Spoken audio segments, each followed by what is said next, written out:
Pemirsa, perdagangan saham di Bursa Efek telah dibuka dan kita langsung saja akan mencermati kinerja perdagangan saham untuk hari ini.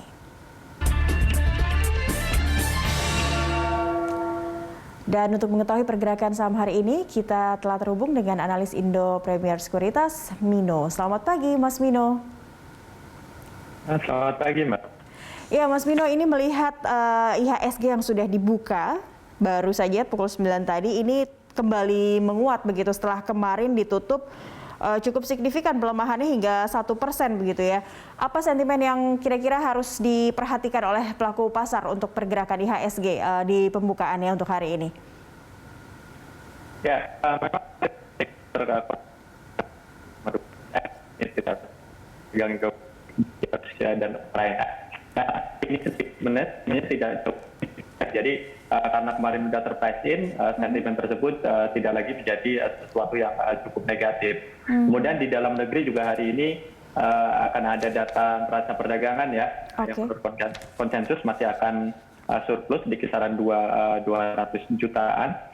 Memang lebih rendah dibandingkan sebelumnya, tapi ini lebih disebabkan oleh kenaikan impor yang lebih tinggi ya. Tentunya ini juga sinyal yang cukup baik gitu. Kemudian terkait dengan perkembangan pandemi COVID-19 juga tingkat keterisian rumah sakit masih cukup terkendali ya, dengan lonjakan kasus yang cukup tinggi bahkan mendekati varian Delta. Jadi ini juga menjadi sesuatu yang positif juga ya di market gitu. Oke, baik. Nah, itu kurang lebih dari dalam negeri begitu. Tapi kalau secara global, apakah sentimen atau isu geopolitik antara Rusia dan Ukraina yang juga mempengaruhi pasar global, mempengaruhi Wall Street dan juga bursa Eropa ini sedikit banyak juga berpengaruh tidak terhadap IHSG? Seperti apa analisis Anda? Ya, memang ketegangan geopolitik di Ukraina ini tentunya mempunyai dampak yang negatif ya, terutama dari sisi sentimen. Tapi karena sentimennya udah terprice in di perdagangan hari Senin ya, jadi dengan kondisi yang sama harusnya sentimen tersebut tidak lagi menjadi sesuatu yang negatif. Apalagi terakhir juga ada perkembangan bahwa sebenarnya pihak Rusia itu lebih mengedepankan untuk dialog ya, sedikit berbeda dengan beberapa berita di Wall Street yang mengatakan bahwa kemungkinan Rusia akan segera menyerang gitu. Jadi itu juga sedikit meredakan kekhawatiran ya untuk investor di market gitu, Mbak. Oke, itu masalah geopolitik. Kalau dengan inflasi yang tinggi di Amerika, ini berpengaruh juga tidak terhadap IHSG? Seperti apa yang harus diantisipasi oleh pasar gitu? Ya, angka inflasi yang cukup tinggi di US ya, yang mencapai 7,5% pada Januari lalu. Ini memang konsekuensinya adalah kenaikan suku bunga di Amerika yang kelihatannya akan lebih agresif ya. Jadi di bulan Maret ekspektasinya bahkan dinaikkan 50 basis point ya. Tapi kondisi inflasi di dalam negeri ini cukup berbeda atau bahkan ya saya bilang sih berbanding jauh ya dengan di US. Kita inflasinya hanya 2,18% ya. Artinya tidak ada keharusan untuk BI untuk menaikkan secepat yang dilakukan oleh Bank Sentral Amerika gitu, Mbak. Jadi secara umum harusnya dampak terhadap market kita dengan adanya kenaikan suku bunga di Amerika ya, sebagai konsekuensi dari tingginya inflasi, saya pikir tidak terlalu negatif juga ke market kita. Mungkin hanya 1-2 hari akan sedikit menekan, tapi saya pikir selebihnya tidak akan terlalu negatif kita. Oke, kita kembali ke dalam negeri. Kalau inflasi sedang tinggi di Amerika Serikat, kalau kita kembali ke dalam negeri ini Bank Indonesia juga kembali menahan suku bunga acuan 3,5%. Ini menjadi sentimen seperti apa? Positifkah bagi IHSG atau seperti apa terhadap pasar juga, Mas Mino? Ya, dalam kondisi bahwa ekonomi kita itu sedang pulih ya, artinya perlu dukungan dari otoritas moneter, terutama dari segi kebijakan suku bunga ya. Ini keputusan BI untuk mempertahankan suku bunga tentunya menjadi sesuatu yang positif. Artinya ketika perusahaan-perusahaan perlu pembiayaan ya di kondisi permintaan itu meningkat, ini akan sedikit meringankan mereka ya, dan tentunya akan semakin mendorong ekspansi mereka juga. Jadi tadi ditahannya suku bunga tentunya menjadi sesuatu yang positif lah secara umum. Oke, ada lebih banyak sentimen positif setidaknya ya untuk mengawali untuk mengawali pekan-pekan ini. Kita ke saham, Mas Mino.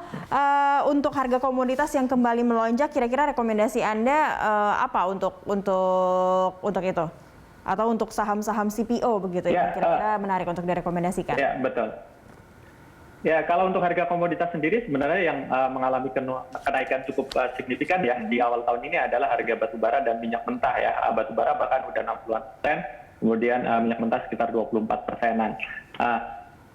Dengan melihat ketegangan geopolitik di Rusia dan Ukraina, memang kelihatannya harga komoditas masih bisa berlanjut naik ya. Berhubungan dengan itu, kita masih merekomendasikan saham-saham berbasis komoditas. Untuk hari ini sendiri, kita merekomendasikan ITMG dan UT untuk tentunya untuk teman-teman yang trading.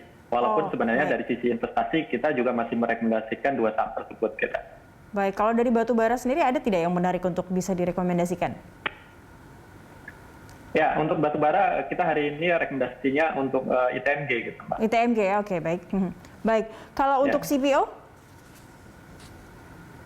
Ya, untuk CPO juga sebenarnya harga komoditasnya mengalami kenaikan yang cukup signifikan ya. Tapi harga sahamnya ya, ini kelihatannya pergerakannya agak sedikit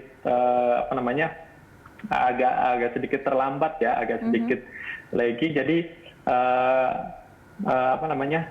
tidak terlalu tidak terlalu menarik. Tapi 2 hari terakhir memang harganya ikut menyusul harga komoditasnya ya. Jadi CPO juga mungkin bisa dipertimbangkan juga sih sebenarnya. Gitu.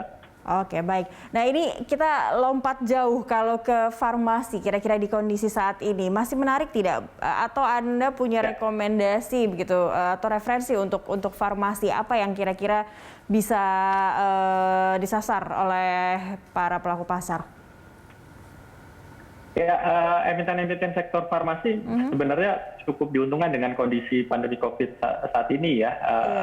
Walaupun karena ada vaksin, ada booster begitu ya. Walaupun untuk emiten rumah sakit kan sedikit berbeda ya. Jadi dengan keterisian rumah sakit yang rendah, memang ini sentimen negatif untuk rumah sakit. Tapi sebenarnya untuk emiten-emiten farmasi ini tetap positif karena ketika isolasi mandiri pun mereka tetap perlu suplemen, vitamin, kemudian obat-obat generik misalnya kayak paracetamol gitu. Jadi secara umum sebenarnya untuk emiten-emiten farmasi ini kondisi saat ini itu masih cukup positif gitu. Jadi untuk sektor ini sendiri kita merekomendasikan Sido dan Kalbe Farma gitu, Pak. Oke, Kalbe Farma, baik. Secara keseluruhan untuk hari ini apa yang menarik yang bisa Anda rekomendasikan untuk saham, Mas Mino? Ya. Halo. Ya, silakan. Ya, Mas Mino. Halo. Ya, rekomendasi saham dari Anda untuk hari ini secara keseluruhan apa yang paling menarik, Mas Mino?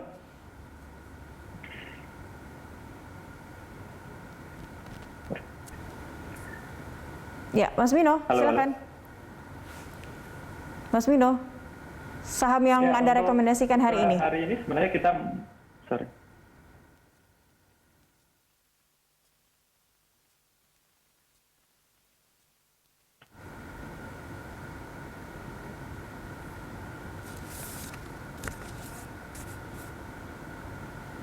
Ya, silakan Mas Mino.